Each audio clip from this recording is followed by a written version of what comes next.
Arestado ng mga pulis ang 3 suspect sa tangkang panloloob sa isang jewelry shop sa Binondo, Maynila. Ang mga kawatan nakasuot pa ng police uniform habang nagmamanman sa lugar. Si Kim Salinas, may balitang A to Z.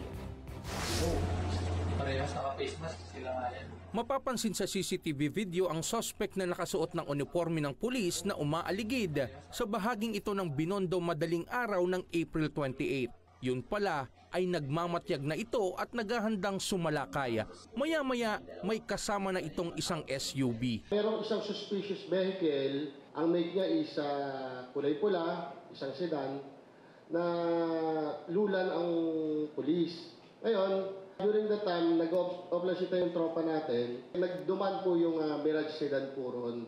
And then, casually, yung normal na interaction. Yung mga yon, hindi pala pulis kasi may nakitang mga explosive na doon sa cup holder nila. Nung tinatanong na ang mga sakay ng kotse kung saan ang operation nila at saang police station sila naka-assign, ay paiba-iba na ang mga sagot.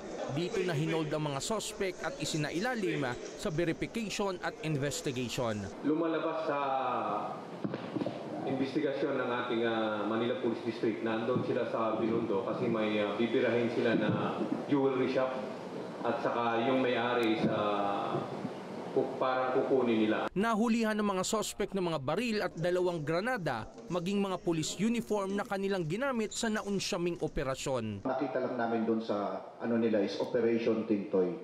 And itong grupo na ito is nag-start way back 2024. Yung isang dismissed na police dyan is meron ng warrant for murder case nangyari sa Bulacan. Napag-alamang ding sangkot sa iba pang krimen sa Metro Manila at mga kalapit na probinsya ang nasabing grupo. They have involvement to so many crimes po. From may pagpatay po, may pang-hold up, at may pangingid na po na mga krimen na inamin po nila. Nasa kustodiya ngayon ng PNP ang mga suspect. Nang tanungin sila sa mga akusasyon. No comment muna ako, sir. Ano, sir? No comment, sir. Sir, involved daw kayo sa malaking criminal group. Totoo ba yun, sir? Yes, sir. Totoo ba yun, sir? No, sir. No, sir. Maharap sa mga kasong usurpation of authority, illegal possession of firearms and ammunition at illegal possession of explosives at paglabag sa COMELEC gun ban ang mga suspect. Para sa Balitang A to Z, Kim Salinas.